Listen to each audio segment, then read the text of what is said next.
And then we move quickly to, welcome, no lateness now. We will go to item number 7. Now, I'll just, how this is going to work is I'll give a brief opening, the Mayor will potentially add to it a little bit, and then we'll go to the staff. So just, we're at the, I guess is it the beginning of the start or the beginning of the end, or I'm not sure, but today's decision comes after quite a long period of work by all of us and staff and community.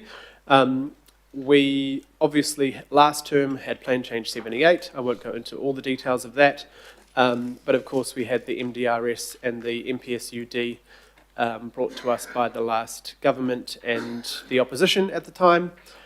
That was currently going through the hearings process, and then sadly we had January 2023 floods.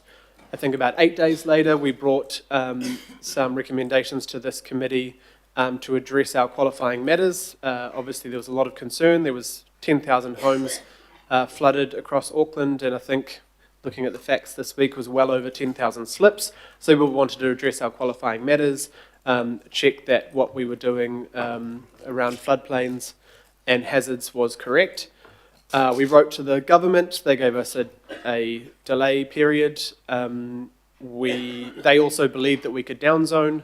We told them we could not under the law. Then the government changed. We wrote to that government. I think we are with Minister Bishop on our 4th minister, I think. And once again, there was some confusion that we could do downzoning and hazards planning under the current rules, which we could not. So we finally got an understanding from the ministry and the minister that we could not do what they thought we could do. And we had hoped we would have legislation much earlier, so the speed that I know many of us around this table in the community are not happy with, but we assumed we would get legislation maybe May or June. But unfortunately that has come at August, which means we do have to make this decision before the election if we want to remove Plan Change 78. It is going to be a little confusing because this is a choice between Plan Change 78 and the new Plan Change, but of course the new Plan Change will technically replace the unitary plan rules and requirements. So that is why it's a little bit confusing to the public, that the operative plan is currently unitary plan, but we have the Plan Change 78 currently in a process that if we do not remove it, will continue on in normal hearings process with the MDRS protected forever and no hazards. And also, I forgot to mention, the light rail corridor will be left blank and we'll have to do several plan changes on top of finishing Plan Change 78. So the decisions today are very clear. This is not the final decision. This is about sending it out to local boards, mana whenua, for them to give feedback, and then before the election we will need to make a decision to notify. That will then go out to the public for submissions. Then there, as far as we know from the Minister and the Ministry, there will be hearings on that, but that's up to the Minister. We assume there would be. And then it'll come back to the next council to essentially approve those findings once the independent commissioners have made a decision. So it is very confusing, but I think people need to remember and understand. You will have seen the maps in the last few days. There is a lot of upzoning, obviously, around transport because the requirements on us by removing the MDRS and downzoning for hazards mean we have to find that capacity somewhere else. We don't have a choice. It's in the legislation. But the things that will be surprising to some is there's now single house, 2-story zoning, there's zoning and hazards, coastal areas that we could not legally do under Plan Change 78. There is no possibility to have this 2-story zoning anywhere else. So you're going to have to continue looking around the maps. There may be mistakes, which I've got to, when we get to it, I have a clause in there to make sure that those mistakes will be reported to the local boards if they're fixed. But I know it's complex, but we have had 9 workshops on this, plus the 7 workshops on hazards. So I think it's 16 workshops altogether, plus plenty of opportunities for councillors to work with staff, look at maps. We'll go to the staff. I think the Mayor would like to add a little bit before we go to the staff. I'm seconding this, and I support this. This is only a step. Ask the local boards how we go. We've been to endless workshops on this, so you've had the opportunity to ask a lot, but basically this is we do this ourselves or we get done to us. So think about that. And we've finally got some good government relationships, but they're quite happy to do us if we don't follow this through. NDRS was done to us. That was the only time that Labor and Nats have worked together and they got it wrong anyhow. So I don't think they'll do that again. We need to intensify to make use of the city rail link, which has cost us a lot of money. And we want to stop sprawling out the city out wide.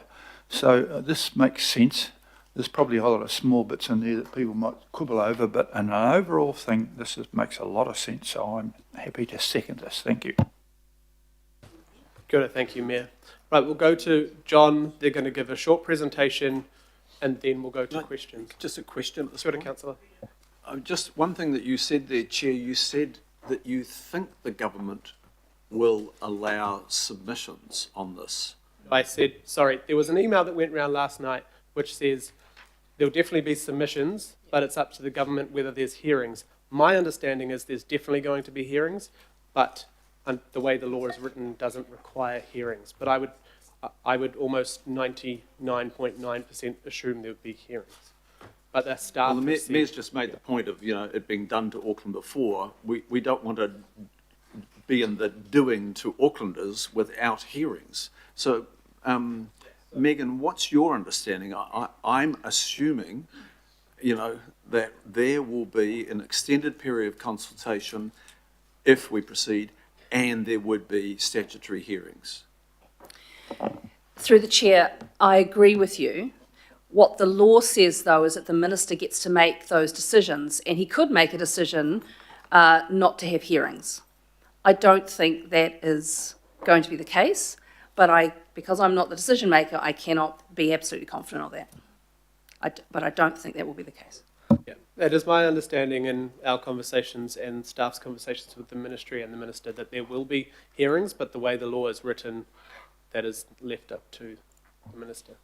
Chair, I circulated a number of emails last night, and I was going to deal with these matters under questions, and I have received some of the replies from Megan, which I will do a deep dive into shortly. But what I would really appreciate in the presentation, before we get to the questions so officers can be thinking about it, we do need to have the confidence in being able to say to our constituents that there will be hearings. Is there a way that you could give some, in the recommendations today, or the Chair's recommendations, that there be a caveat around the importance and that the support for this solely based on the fact that there will be proper consultation? Yeah, I've asked you this morning if we can get confirmation from anyone in the ministry or today, like during this meeting. But remember, our final decision is not till September, so we've got the time to make sure. But my assumption, all I've heard is there will be, but I didn't actually realise there was this caveat that there might not be. But we will make it clear in our submissions today, requesting a concrete answer from the minister before our next decision. There will definitely be hearings, or as soon as possible, really. I guess I was going further in terms of our support for this being subject to. We won't be able to do subject tos. No, I'm trying to think of words on the hoof, but that was why, as a courtesy, I was sending my questions to you prior to this meeting, because I really wanted to establish this, but we can deal with it when the appropriate time.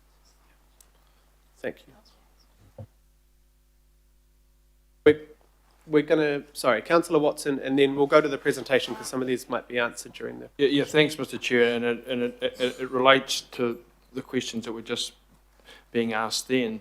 The Minister was on a TV show recently, and he was quoted when pushed 3 times. He said, it will be up to the communities to decide what happens with these plans.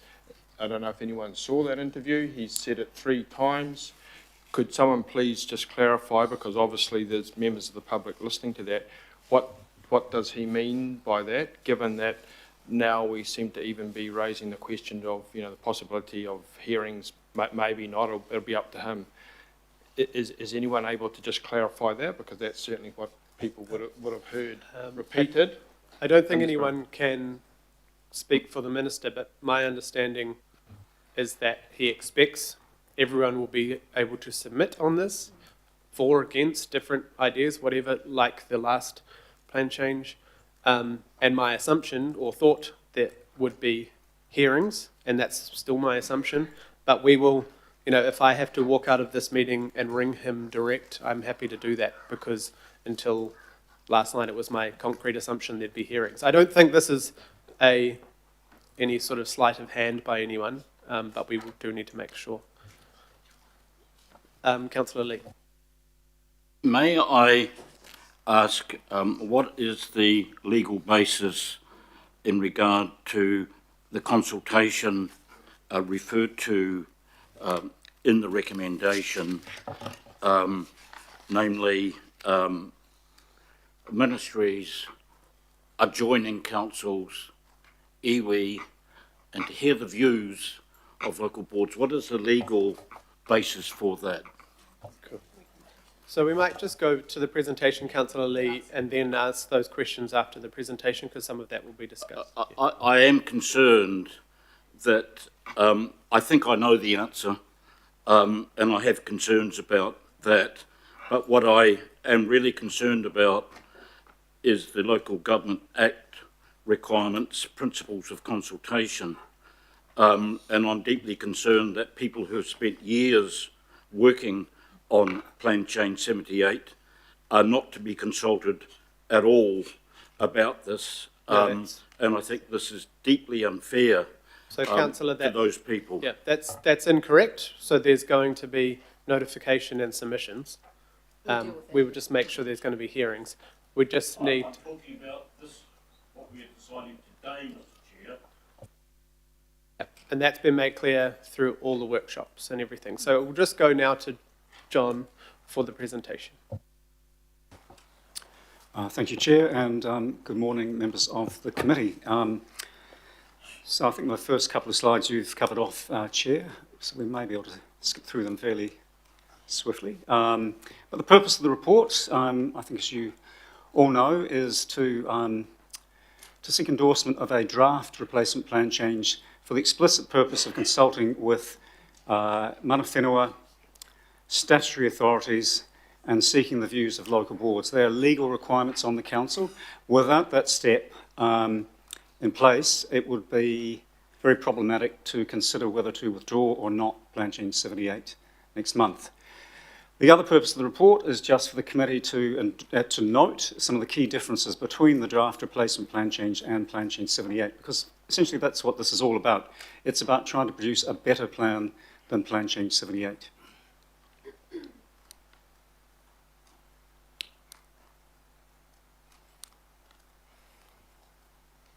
And I'm having a bit of trouble with the clicker, so it may be... All right.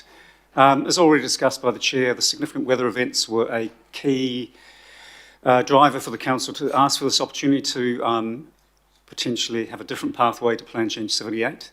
So, no, we've lost the slides, but so there was the significant weather events, and also there was a real feeling around the Council table here, both this term and last, that aspects of Plan Change 78 were overly constraining and quite problematic, and one of the most significant ones of all was the inability to deal with flooding and hazards adequately. But there were other aspects of Plan Change 78 that were seen as problematic, and that was mainly having the 3-storey medium density housing right to the urban edge as the baseline zoning for residential areas. You could only have that or higher density. You couldn't have anything lower unless there was an exceptionally good reason. So those were two fundamental reasons why around this council table there was a resolution to engage with the government around a different pathway for Auckland to Plan Change 78. I now have to wait for the slides to come up. We're just rebooting.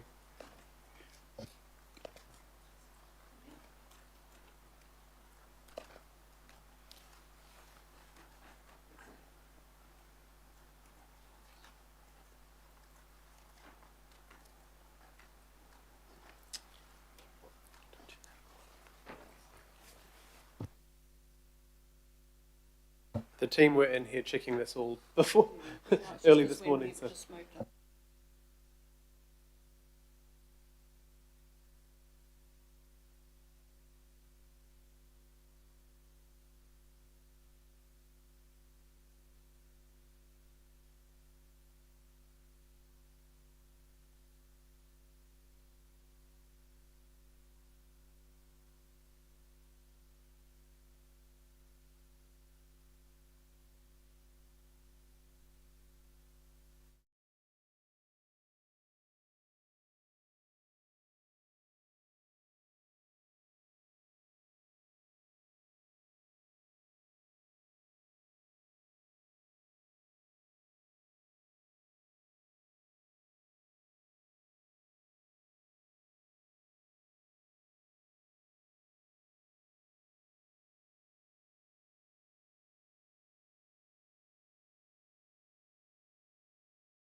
Just say next slide, John, and we'll just move it here. It seems to be. It's on, but not shifting them. Okay, right. So it's like delay. Let's pick up the momentum again. So RMA changes. So off the back of the advocacy, we have a new, amendments to the RMA. Those amendments dealt with not just the Auckland issue, but other issues that the government was progressing. But through that change to the RMA that's been, I think, well over a year since it was first put out as a bill, it's finally received royal assent. So it became law 2 days ago, I think? Yesterday. So it's literally, the ink is just drying as we speak on this legislation that would enable the council to, if it chose to, withdraw Plan Change 78 and replace it. So that advocacy has resulted in amendments that would allow a replacement that could properly address natural hazards, that would give the council the opportunity to put some of the intensification in better locations to Plan Change 78. But the quid pro quo really, and it's an absolute bottom line in the legislation, no flexibility whatsoever, is that whatever replaces Plan Change 78 must allow for the same or more capacity for development. Not just housing, but primarily housing as Plan Change 78. And that is a huge ask, because Plan Change 78 was more than doubling the capacity for housing in the residential parts of Auckland alone, let alone the rest of the region. So that is a lot of development capacity, a lot of height and density to make up for any reductions in the 3-storey medium density, as the Chair has mentioned, or addressing hazards. So that's the draft plan change that you've been giving us guidance on through the workshops. That's the draft replacement plan change that's on the agenda today. The consultation requirements that I mentioned, those legal requirements for any plan change, remain the same. For Auckland, it's the local board views. It's a fundamental requirement before making a decision on a matter such as this. Iwi authorities, or mana whenua, and a list of statutory authorities, mainly Ministry of Education, Ministry for the Environment, Ministry of Conservation, Department of Conservation, and a few others. And so, I mustn't forget, the adjacent councils to the extent that anything affects a neighbouring council. Next slide, please. So just a little bit more on consultation and timing, because I think that's really a critical thing for today's discussion, because we're not recommending that you approve a plan for notification here. We're just recommending that you endorse a draft to enable the consultation. So those consultation results, in the very narrow window of opportunity that we've been given by the government for this to occur, will be brought back to the committee in September. Consultation with mana whenua, absolutely critical part of any big council project, and in particular anything under the Resource Management Act. And the expression of local board views and preferences is in the Local Government Auckland Council Act.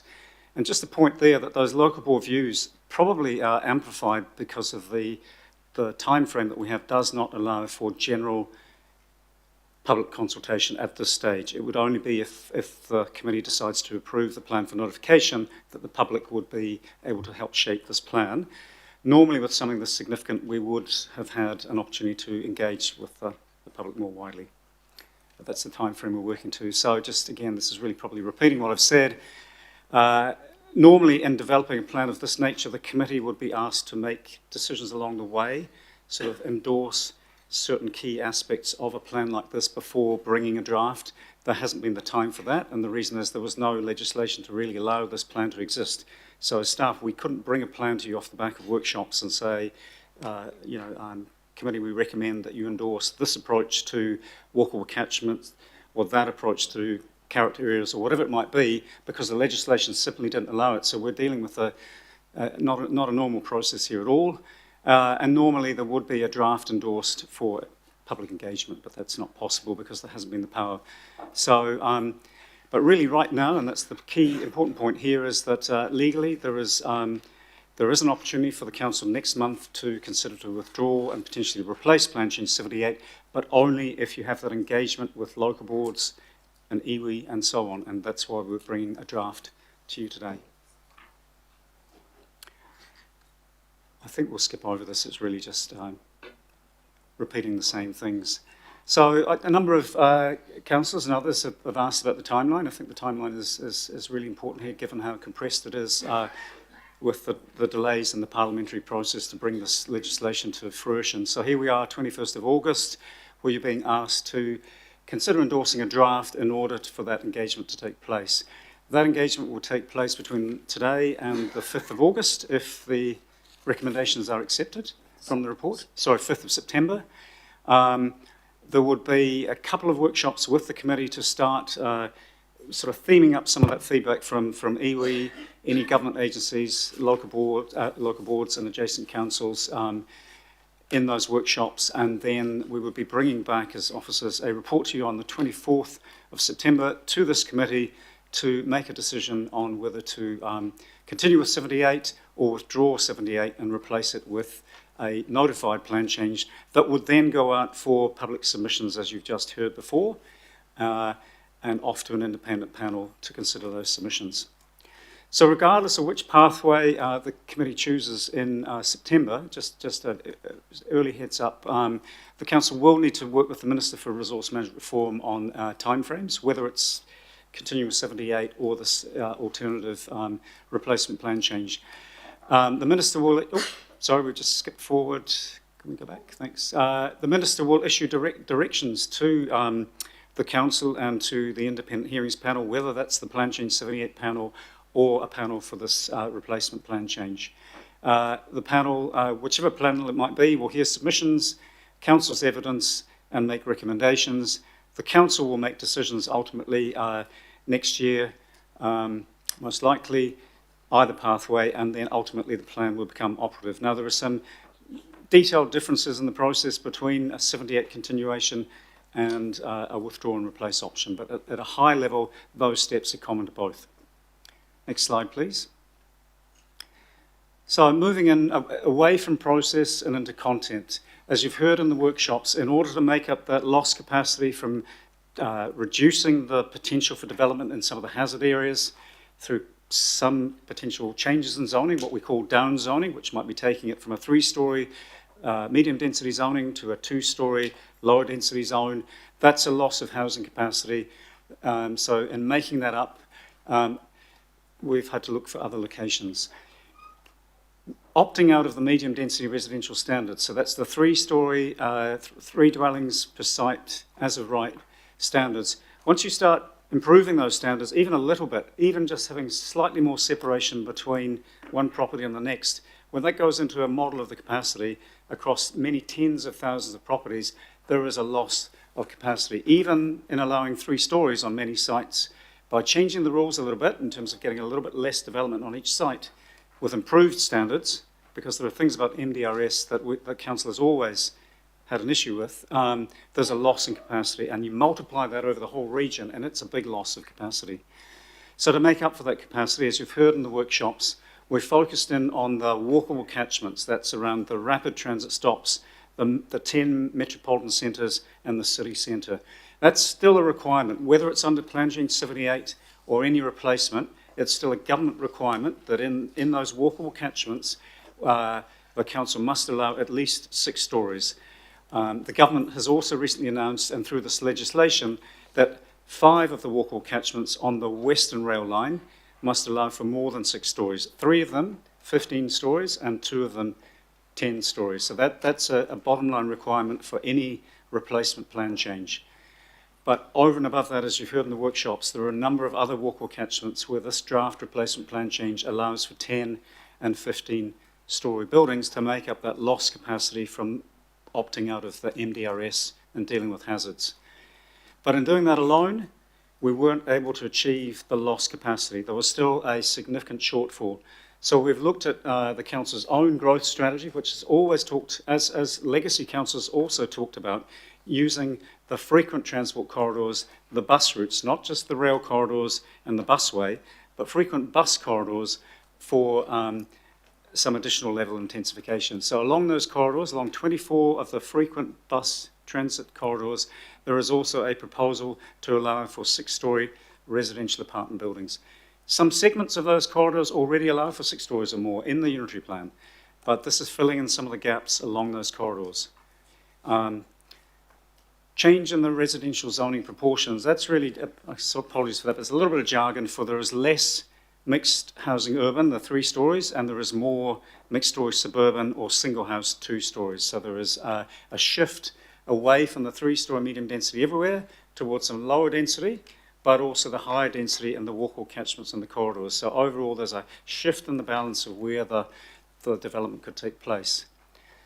Qualifying matters you've heard about before, that's in the RMA. For this plan change or Plan Change 78, the council is able to have lower heights than the 6 stories in the walkable catchments, or 10 stories and 15 in the 5 that the legislation now refers to, if there is a really good qualifying reason. And so things like the Maunga view shafts, the council has always put forward a number of those as qualifying matters. Hazards themselves would have to be a qualifying matter, carefully identified, carefully tagged. So we put forward a new qualifying matter in the coastal environment where the walkable catchments are allowing for the 10 or the 15 stories, because that shift from residential 6 stories and a few of the walkable catchments up to the 10 and the 15 is starting to cause some issues in terms of impacts on coastal character in some sensitive coastal locations, some of the beach locations in Tamaki Makaurau. We believe that there is a reason for a qualifying matter to limit the heights back to what's currently in the unitary plan. So not allow for the additional 10, 15 stories in those areas. That's in the draft plan change. Special character, the approach to special character areas is proposed to be the same as Plan Change 78, with a couple of exceptions around the Maungawhau station and Kingsland station, where there is a proposed reduction, but still some retention of special character areas in those 2 walkable catchments that are now referred to in the legislation that was passed yesterday and got royal assent yesterday. And as you're well aware, there was a big slice of the city missing from Plan Change 78, and that was because of the uncertainty around the stops on the former government's light rail project. So that was left out of 78. Lawfully, that had to catch up with 78 through an amendment. So the replacement plan change does include zoning changes through the Auckland light rail corridor, which goes all the way from the city centre here right up to Mangere, through down Dominion Road Balmoral, Mount Roskill, and so on. So it's a large swathe missing from 78 that is included in the draft. So the full detail of all of these changes, or more detail, not the nth degree of detail, is listed in paragraph 25 of the report. A bit more detail than on the slide here, but the absolute detail is clearly in the attachments, the draft provisions and maps. Next slide, please. So next steps. If the committee was to endorse the draft today, the consultation that I've referred to with Mana Whenua would continue on, and there will be hui to present this draft plan change to all of the Mana Whenua entities and seek their feedback through engagement. There'll be reporting to local boards, so all local boards are receiving, some have already received a report for their business meetings. They're holding extraordinary meetings over the next few weeks to consider the draft. Obviously, if the committee didn't go ahead with the draft today, then that would be a different case, but the boards are starting to receive reports with the map for their area and all of the text so that they can provide their feedback or their views to the committee next month. As staff, we're continuing to refine and improve the text and the maps. We're already identifying a few, I guess we'll call them errors, anomalies, as just the pace we're moving and the complexity of a plan change like this means that there are some things on your agenda that we already know need to be fixed, rectified and improved, and the Chair has mentioned he has a recommendation just to acknowledge, or a proposed resolution to just acknowledge that. So, yeah, the next steps will be to bring that feedback together, bring it to the committee in September with an evaluation of options in the normal way that we look at the pros and cons of different options. And if it was to be approved in September, it would be a plan change that would go out for submissions to all of Auckland. There would clearly be a submission period, and there would have to be there's a step where we actually have to seek or put proposals forward to the Minister in terms of things like further submissions that are a normal part of the process, the time frame for submissions, hearings and so on. So there would be a notice that would go from Council to the Minister to say, well, we as Council think that this is how the process should run, but ultimately as the Chair and Chief of, I'm going to say Chief of Strategy, sorry Megan, Director of Policy Planning and Governance, it's only been a year, has already mentioned that ultimately it is a minister decision, it's not a council decision. That detail around how the hearings would take place, how long the timeframes for submissions would be, and so on, will ultimately be a minister decision. Next slide, please. So that's it in terms of our presentation. We're happy to take any questions. Kia ora, thank you, John. And I did ask Megan Megan offered to ring staff at the Ministry for the Environment just now, and I have it on the record, and we'll have a noting resolution that they have confirmed there will definitely be submissions and hearings for the public. So that will be noted. We don't need to confirm it. It has been confirmed by the Ministry for the Environment that there will definitely be submissions and hearings. Thank you. So now we'll go to questions on the presentation or anything else that people would like to know. Councillor Darby. So that's a good clarification on my question before. I'm assuming the submission period is the extended period that we're discussing. Now, we're getting into the detail, but I have no trust in what might be coming from the government. So we do need to direct this outcome here. So I am assuming that is a 6-week submission period. We had 6 weeks on PC 78, didn't we, John? Yeah.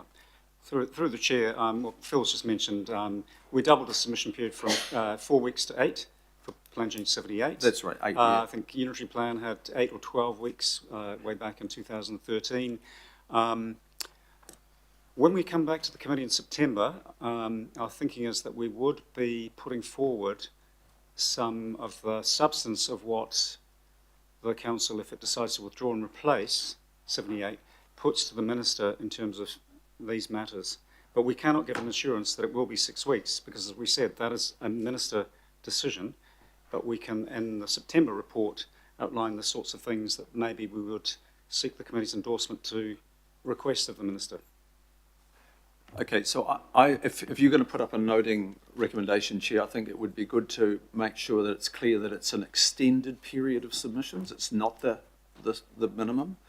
And there's a hearing, but prior to the hearing, there's further submissions as well. I want to be very clear that we're allowing further submissions. It's not just the submission period. So I'm sure you and Megan and others can work that up during the meeting. Can I just go to the second question for me is this period of so-called engagement with iwi, adjoining councils, government ministries, local boards. It adds up to, at best, probably 11, maybe 10 clear working days, business days. Ministries have already had this telegraph, so they're all, keyed up. They've got capacity. What do we know of iwi having capacity, or local boards having capacity, or adjoining councils having capacity?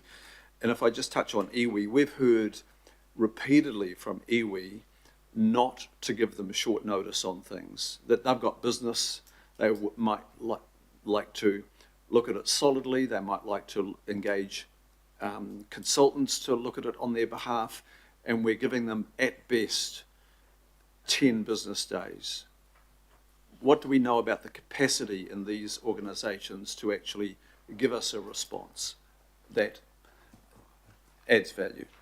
Well, we certainly know that iwi have huge capacity issues given the demands placed on iwi for feedback consultation, not just from council but from many other entities, including central government as well. So it's a huge stretch for all of the iwi, even the better resourced iwi, to engage and provide feedback. In terms of the natural hazard parts of this plan change, there have been hui with iwi over at least a year. Even more. Yeah, even more than a year. So I think in terms of the natural hazards part, there's been a lot of opportunity there, and council has provided capacity support for iwi in terms of the natural hazards part of it. In terms of some of the intensification matters in this, particularly qualifying matters, which are largely common between Plan Change 78 and the replacement, again, there was quite extensive engagement with iwi in the development of Plan Change 78. So to a large extent, as the report recognises, that can be relied upon. However, the increases in the height and the walkable catchments on the corridors and so on, those fundamental changes, it is a very tight timeline. We've had one engagement so far with iwi on this potential replacement, and I think it's be fair to say it's going to be really tight. It is going to be a real challenge to get that feedback in that short time frame. Unfortunately, that's the time that we have to work with under the legislation. So, John, what if they just iwi come back and say, look, we can't do this, we can't give this justice, we can't do justice here for our people. This is too compressed. What if 1, 2, 3 of them come back or more and say, we can't get our heads around this, we don't have the time, we don't have the resource, we need this. What happens then? Because at the outset you've emphasised the importance, the statutory responsibility this council has to consult iwi in a meaningful way.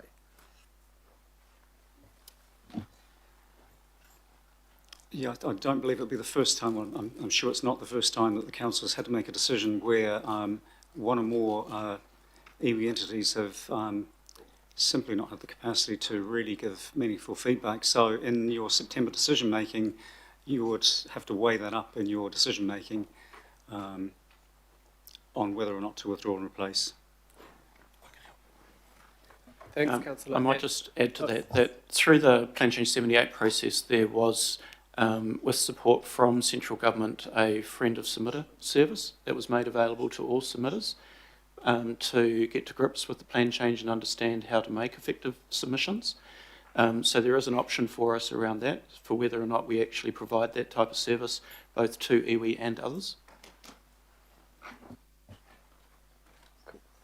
Thanks, Councillor. And once again, we did make it very clear in our submissions and letters to the Minister last year that we needed this legislation far earlier than we got it. So because of these issues. So we're hard up against it. The date is what the date is, but we have made it clear we needed the legislation royal assent much earlier than what we had it. Councillor Baker. Thanks, Chair, and thanks for the one-on-one the other day, Phil. To have a look, it was very valuable. Just a quick question, and just referencing attachment D, 6.3, and it's all of the precinct plans and that. Does this opportunity, or does this allow the opportunity for us to address some of those precinct plans and some of the things in there that have, since we've put them in place, have created all sorts of issues like narrow roads that emergency service vehicles and buses cannot get down in some of the new developments? Can we address some of those things within this process? Councillor Baker, the big challenge is the time frame. I mean, there are many things in the unitary plan that we'd all probably want to improve. It'd be a matter of prioritising that, trying to get that work done in the next couple of weeks. So if elected members can identify specific issues, we can see what might be possible. So technically, legally, it is possible to include all manner of things in this plan change. Under 78, there were all sorts of things we couldn't include, but this one is broader in its scope. But it's really just the time frame that we're up against. It may be that some of these things just have to be dealt with in the full plan review or through another plan change. Of course, there will be an opportunity for submissions. It may be that some of the landowners actually seek the opportunity to have some changes as well. I mean, is that the sort of thing that a local board might want to give feedback on expressly within their area? I think so. One of the challenges with local boards is, with the local board engagement, is fundamentally changing the heights and density controls. Any loss in capacity, with the capacity modelling we've done, this draft replacement plan change is pretty much bang on. There's very little headroom. So it's probably those more detailed matters that some of that local board input would be something we could more easily adjust than, say, fundamentally redrafting the plan and then having to work out, is that going to still achieve the same or more capacity? Yep. Kia ora, Councillor. We have Deputy Mayor. Thanks, and that's a good segue into, I've got three questions, one process question, a legal question, and then a sort of award specific for public record. This is just for local boards and iwi. What guidelines are we giving local boards so they don't want, this becomes a map and math exercise, right? So what guidelines are we giving local boards so they can't, I'm not saying they can't come back, so they don't come back with a set of resolutions for us that don't work?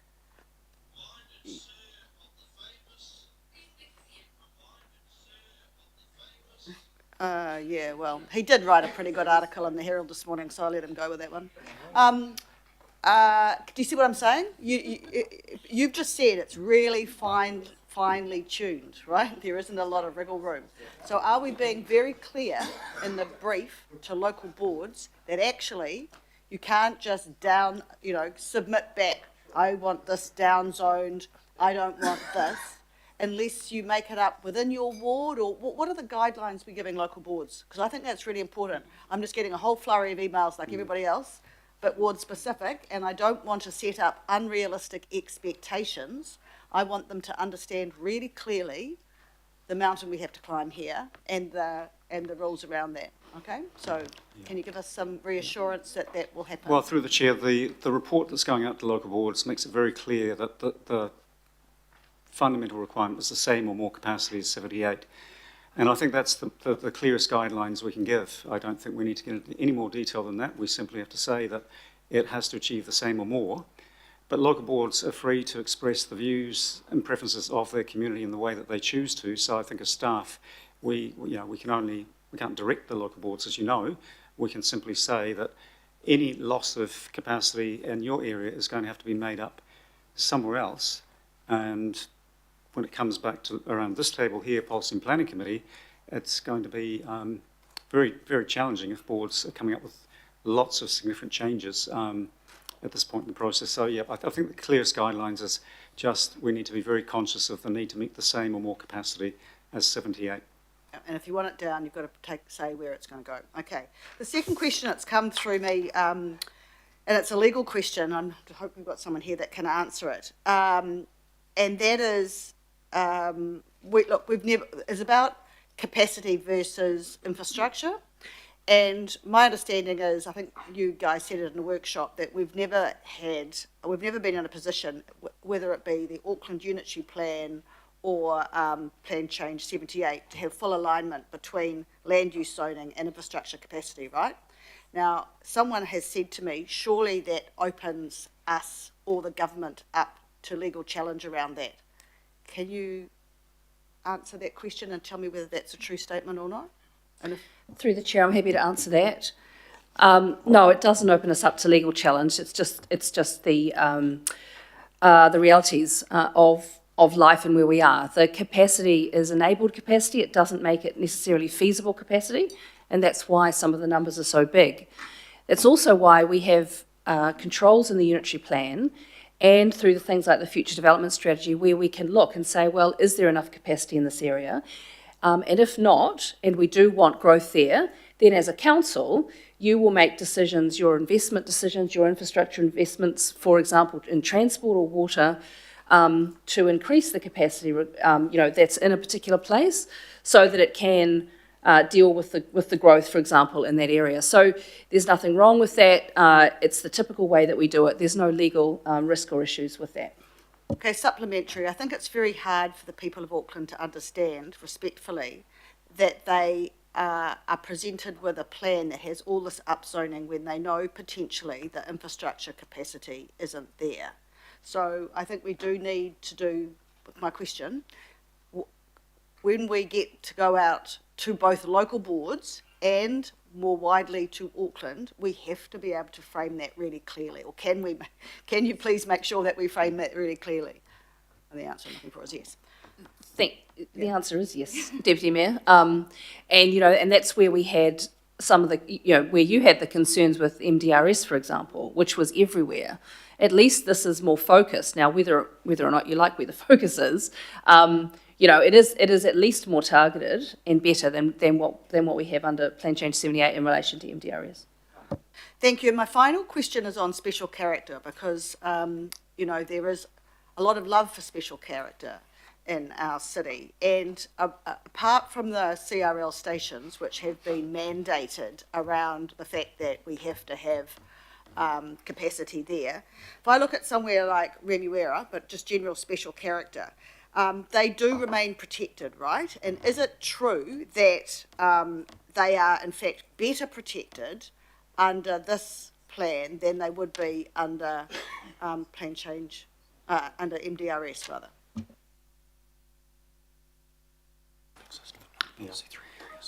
Through the chair, it's not so much that they would be better protected under the replacement, but the test for Plan Change 78 is against MDRS. They have to be justified as to why that land is not being zoned for 3-storey medium density, whereas under the replacement, under this legislation that's just landed, unless it's in a walkable catchment, that same level of justification is not required. So I guess when those character areas are tested through submissions and the hearing decision-making, as they no doubt will be, there'll be for and against, as there always are. In a walkable catchment, same as 78. Outside of the walkable catchment, which is some of the areas in Remuera that you mentioned, the test under the legislation, the bar isn't set as high. There's still a requirement to justify them. They still have to be justified broadly in planning terms, but they're not under the same level of scrutiny as MDRS site-by-site analysis. Yeah. Okay, so unless you're in a walkable catchment, special character areas are better protected under this plan. They don't have the same threshold for justification, whether that's better protected or not, but they're not tested to the same degree. Yeah. Thanks, Deputy Mayor. Councillor Turner. Thank you very much. What I worry about with the intensification, trying to give that capacity around our rail, etc., is that we've built ourselves into a corner. So I keep thinking about Glen Eden, where we've allowed 14-storey apartments right up against the rail, and now in many of the conversations we're talking about the complexity of trenching that rail, which is something that has to happen, because of these buildings and their foundations and their stability right next door. So working on the fact that the private sector outperforms us 10 times over, we could end up where we have got all that infrastructure, all that built living space in a manner that is constraining us even further or bringing us much greater costs to deliver this the service to it. So, you know, because out west, we might have the rail capacity talked about, but we're, you know, value engineering money out of all our developments to our rail infrastructure rather than trying to get ahead of the build.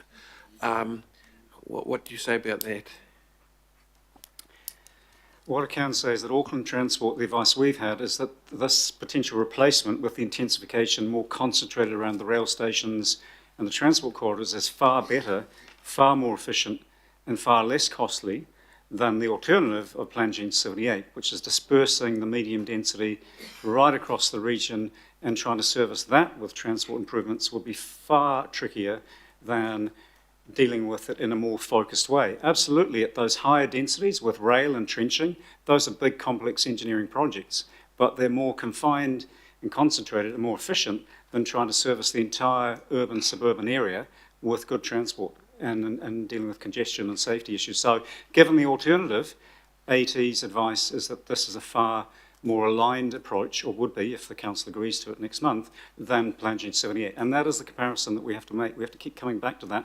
There is no option of going back to unitary plan or some other plan that might be better than this one. It really has to be compared to 78, and from a transport point of view, this is seen as being better, more efficient, cheaper from a transport point of view.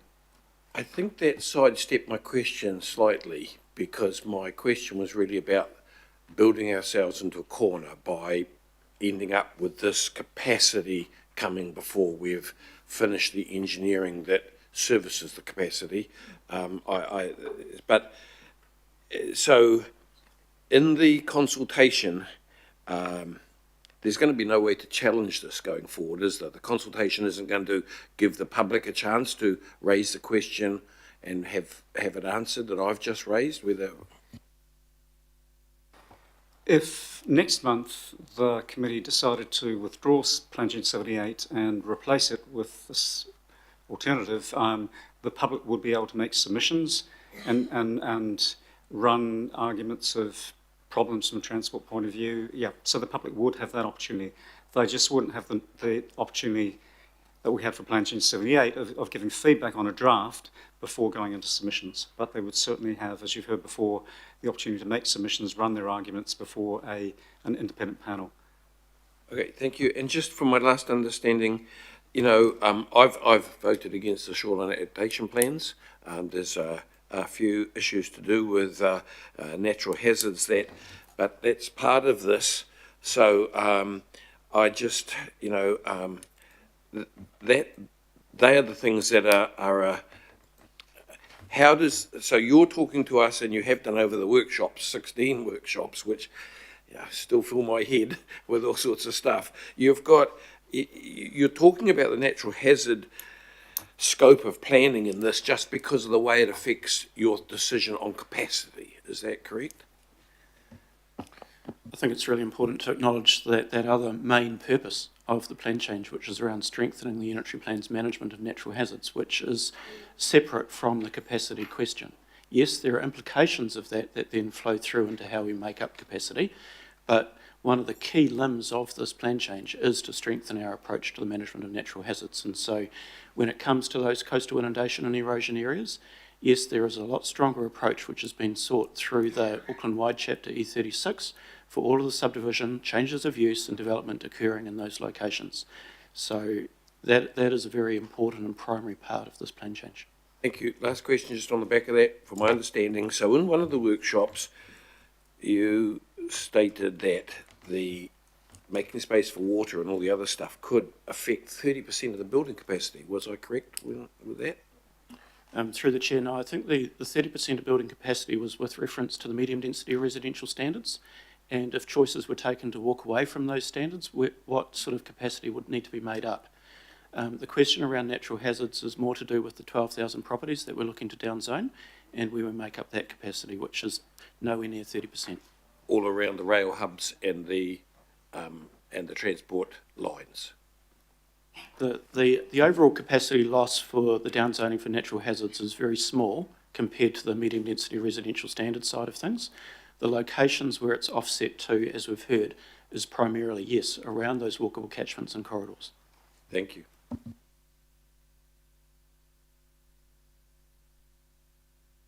Thank you. Member Ashby. Kia ora, thanks team. Just acknowledging the tight time frame and all the mahi going on from the team behind it, and I can see how this offers some improvements to PC 78 as you've discussed. I've got three questions, and the first is really just regarding qualifying matters, which you're going to have to do some of the heavy lifting given the short time frame. And it was good to see the Waitakere Heritage Area and the Hauraki Gulf in there again, as was in 78, and also sites of significance to mana whenua in there as qualifying matters. So that's good to see. I'm just aware of, with sites of significance, if there are some in these areas that are going to be upzoned and intensified, and the rate of scheduling isn't keeping up with the rate of intensification, what might be council's approach to try to, I guess, give effect to that duty of active protection to iwi in that sense? So these are things that are heritage that aren't scheduled but do exist, and some of them will be broadly known. So I don't know that they would have a legal basis for qualifying matters, but it's just a question in my mind. The second question is just around through this proposed plan change. You know, is there opportunity, or have you looked at opportunity for enhancing or enabling or unlocking Māori land development in terms of papakainga and treaty redress land and things like that? And then the last question is really, as we've heard from Councillor Darby, and he's correct, the time frame short, and iwi are going to really struggle. But it is good there has been previous discussions and lead-in. So I guess the question there is, how much effect, or are you leaning into that previous engagement through the natural hazard and PC 78, but also iwi management plans? Is that all in scope with your team? So thank you. So first question around sites that may be of significance to mana whenua that aren't currently scheduled. As we saw through Plan Change 78, there were submissions from some of the iwi entities raising concerns about even the MDRS, the 3 stories, and through that process we were able to develop qualifying matter to sort of keep those heights down to 2 stories to protect a couple of 2 or 3 sites in the south. So yeah, that opportunity would still be there through a submission process to, if council is increasing the heights through this plan change and causing loss of cultural values, it probably wouldn't be in scope to use this as the opportunity to identify a new site of significance to the schedule of sites of significance, but it would be an opportunity to have a different zoning approach or some other way of restricting height if it's a loss of view issue. So I guess the short answer is we may not be able to fully address some of those increased risks to some of those sites, but there would be an opportunity to dial back some of the height or density or other things without going straight into a scheduling. I think straight into a scheduling would be probably out of scope unless we could do it in the next couple of weeks. So some opportunity there. And even over the engagement over the next couple of weeks, could we adjust some of the zoning to reduce some of those impacts? Yes, if we get that engagement with mana whenua going really well. Well, I'll jump to the third one, and then I'll come back to the second one because I've forgotten the second one. The third one was around Māori land development. Oh no, it was the second one, Māori land development opportunities. I'm not aware of us specifically looking to do that or have done it in this time frame. I could be wrong. Some of the team maybe have had some insights around that, but yeah, I don't believe we've actually had the time to look at those opportunities. It would be more by default, you know, if there is some land proposed to be upzoned in this replacement that happens to be treaty settlement land, then that would have, yeah. But again, through the next couple of weeks, that's a very tight opportunity to maybe see whether we can bring back something to committee in September. Then there was the one around, I think, just the, sorry, remind me again. Yeah, my last question was just given the time frame, presumably you're looking at previous engagement and iwi management plans and things like that to support making sure you're informed. Yep, absolutely. That's what we're doing. We're relying on that previous engagement and any iwi documents that we are well aware of. Yep.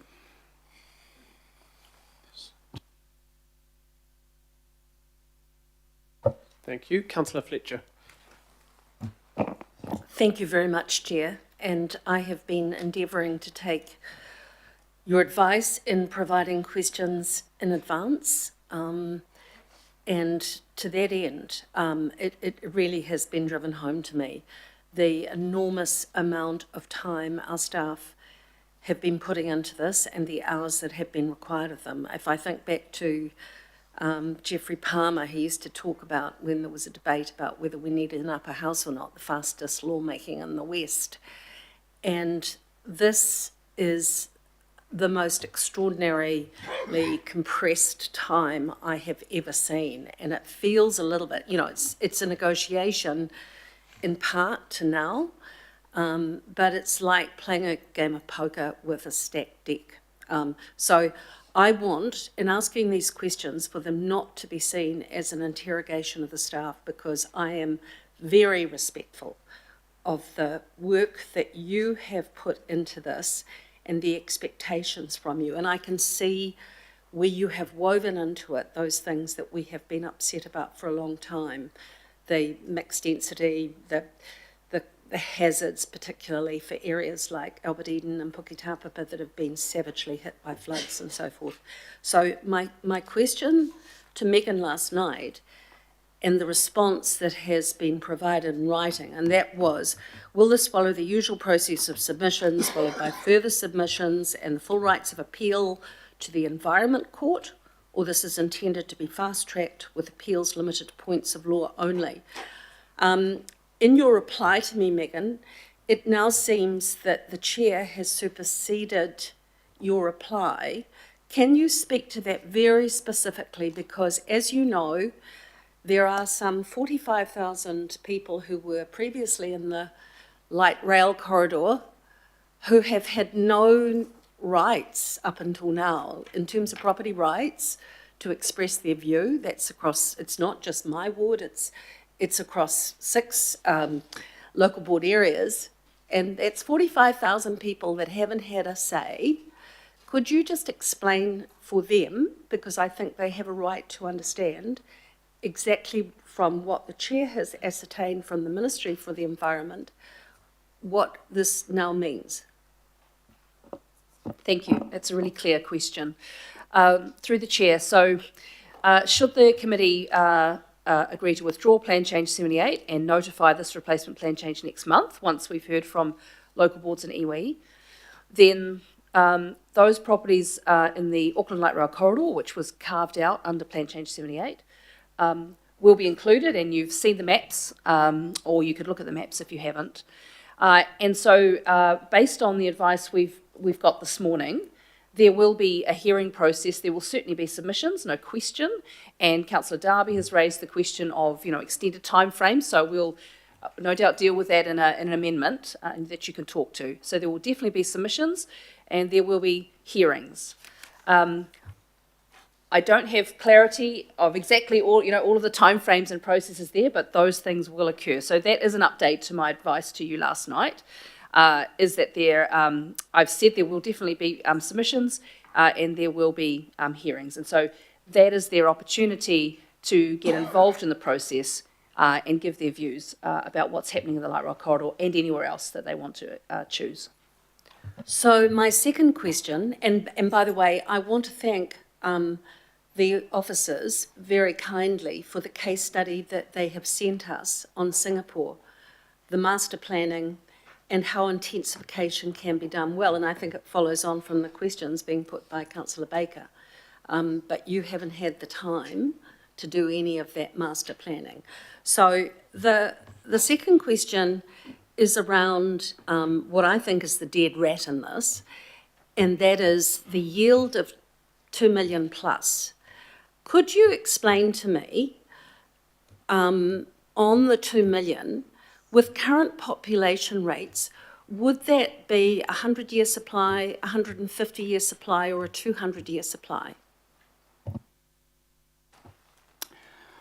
Through the chair, so there's two different ways to look at, I won't use the term supply, Councillor Fletcher, because supply would be the market actually delivering homes is probably a better way to look at supply. The plan enables, so it's enabled capacity, but so there's the theoretically enabled capacity of this replacement or 78 or anything else is well beyond 30 years, whether it's 50, 70, 100, but it's certainly well beyond 30 years. We know that the 900 or so thousand in the residential areas, that capacity in the unitary plan without any changes is probably close to 30 years worth of enabled capacity. So this goes well beyond the 30 years.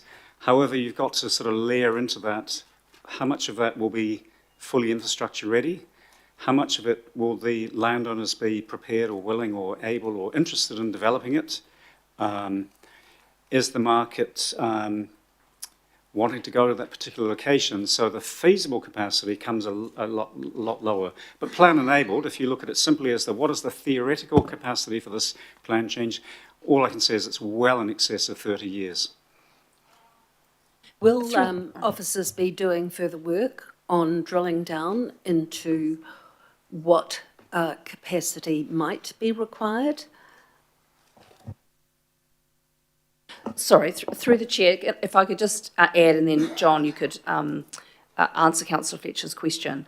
But just in this context, you'll also know that we heard from our chief economist and others through the workshops that this question of capacity or supply is not so much, it's not so much you just want to have just enough, whatever that magic number might be, but in economic terms, the greater supply does have an impact then on pricing. And as John has said, not all land will be feasible. People may wish never to change their land. Someone might change it all the time. So it's not so much a question of hitting a target, but it is about the greater supply of land does provide more choices and does impact on the price ultimately across the region and therefore into certain locations. There will always be locations that will be more expensive and less expensive, but overall there is a pricing improvement, and that is certainly the view of the government, and that's why they and the previous government have started to move in this direction. So thank you for that, and I do appreciate the difference between enabling and feasibility. I get that, but can you confirm to me that once the upzoning takes place, once we have been through this process, we've had the submissions, we've had all the appeals, and that occurs, the capital valuation on those properties will be based on the developable nature of those sites. So there will be some, whether it's feasible to develop them or not, there will be some potential change to rating on those properties going forward. Through the chair, I'm just conversing with my chief executive because I'm not a rating expert, but the rating does take into account sales in an area, yes, and also the developable capacity. So it could be that in some areas, that value goes up. Remembering, of course, with rates, the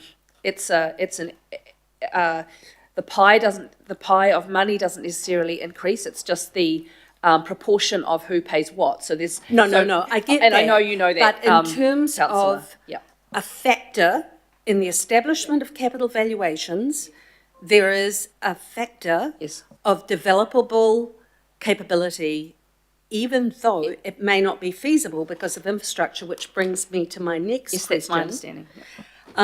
So, in reply to my question to you late last night, when it comes to upzoning and infrastructure planning and water care, healthy waters, your response there, we've heard already today. I then wrote back to you around how this might align with the National Policy Statement, Part 2, the objectives and policies, and Objective 6, which says, local authority decisions on urban development that affect urban development are integrated with infrastructure planning and funding decisions, strategic over the medium and long term, and responsive particularly in relation to proposals that would supply significant development capabilities. So I've listened to your answers to others, but what I'm particularly concerned about, and it comes back to the feasibility issue, will we, before the important meeting next month, hear from Watercare? Will you bring Watercare in so that we can talk about wastewater issues and we can talk about what we might need to do in terms of our long-term planning and understand, as of today, what we are faced with potentially by way of challenges? Because if we are going to go out and defend what I think is a dead rat of the 2 million, and I strongly support the intensification along the CRL stations. In fact, for those who've been around a long time, and what does Elf call us? You will remember that the medium density stuff was ridiculed by people like myself in favour of wanting to get intensification around stations because we had the CRL on the books at that stage. So I'm not opposing that, but it's the way in which you have been required to, in a very short pace of time, come up with this yield to meet some crazy objective about 2 million and the unintended consequences that might flow out of that. So are you planning to give us the ability to understand from Watercare, and remember, I'm not trying to interrogate you, I feel very sorry for you in this situation, but are you going to bring the appropriate people in so we can really understand enablement vis-a-vis feasibility and what likely might be the case? Through the chair, I'm just also looking at John. I know we are intending to, or offering some workshops kind of between today and decision in September. I think we can certainly deal with this matter, and that could well include Watercare. So I guess I'm saying yes, Councillor Fletcher. I'm just also thinking, though, about the best way that we can help you understand this issue. So, John, do you have anything else to add to that? No, I think given the interest from Councillor Fletcher and others, I think it would be really useful to have some senior people from Watercare at the workshops and potentially at the meeting in September if necessary. Because we have been working with Watercare on this plan. They're well aware of Plan Change 78 and the replacement. So I think it's best that they speak to how they would adapt and respond their planning if this plan change was to go forward versus Plan Change 78. I think under either scenario, it's going to require some adjustments to their planning in the longer term. I'll just point out that Watercare doesn't just look at, as with values, the zoning and the potential. They do track and respond as the market and as houses are being delivered. So there's an element of, yes, these things are enabled, 2 million, that's potentially 5 million population additional. So they take that into account, but they very much track where the development is occurring over time. So there's but I think it's best they come to the workshop and really explain their perspective. Chair, I, along with others, are being inundated with maps that may have incorrect information, Burnley Terrace, whether parts of it show as a fab vis-a-vis the character overlay. I mean, there's a plethora of stuff coming through. I just want the assurance that we'll be able to take those individually and actually have those corrected. I have a lot of other questions, but I don't want to monopolise the time. If time permits later, I'd like to ask some further questions. No, thank you, Councillor Fletcher. And I had already put this morning the C, which will include changes. So my understanding, when there's a heritage overlay, it would be put to the original. There's no change, is that correct? Historic heritage areas. Historic heritage areas do not relate to zoning. The special character does. Yeah. Okay, sorry. The and on the water care issue, remember when we were talking about capacity, and I know you know this, Councillor, but we're not choosing whether to go to the 2 million or not. We are choosing which plan. Both have the 2 million. One has it spread right across. The other has more defined. So Watercare had come to one of our workshops, and I think Healthy Waters too, around actually the MDRS is harder for them to plan, harder for them to know where infrastructure is going to go. Having it more defined might change that, but we don't get to choose the capacity. And the other thing, I think Gary was nodding away, that for those, I know Councillor Fletcher knows this, but for others listening, the capacity is if every single property was maximised to its greatest amount across Auckland, which we know is not possible. But if every single person who was in a 6-storey zone built to 6 stories, that would be part of the 2 million. We never expect that to happen, but so just making sure that people understand that the 2 million number is everything at the maximum. So, Chair, on that, the question that I posed about the National Policy Statement, you've been in negotiations with the Ministry for the Environment, we haven't. Is there a suggestion then that the government is looking to withdraw the National Policy Statement with regards to Objective 6? How do you, just so I can understand, how do you see Objective 6 at odds with? Because that was all, I'll just that read came it at the to you same again. Local authority decisions on I urban development that affect urban development are integrated with infrastructure planning and funding decisions. I don't see that being reconciled right at the moment, but I'm happy to continue to work with officers on that. But I was just asking, in your negotiations with the Ministry for the Environment, with the Minister, which some of us have not been privy to, has there been a suggestion that they will be withdrawing the National Policy Statement? No, so they believe that it's up to us and to fund, and we have obviously pushed back to them and said, if you're going to do levies, we need to know. But of course, our qualifying matters and the water care constraints maps and all sit across this. So we're being clear, there will be constraints on development where the qualifying matters already show that, and that's under PC 78 and this. We've actually been able to now zone in some areas where it makes less sense with the infrastructure, as John said around transport, that actually we are putting the increases where the infrastructure is. Chair, look, I appreciate that, and I welcome the changes around the medium density stuff. I genuinely do, and certainly on the hazards. But I'm still trying to understand what our obligations, even once we get past that, might be going forward. Thank you. Councillor Henderson. Thank you, Chair.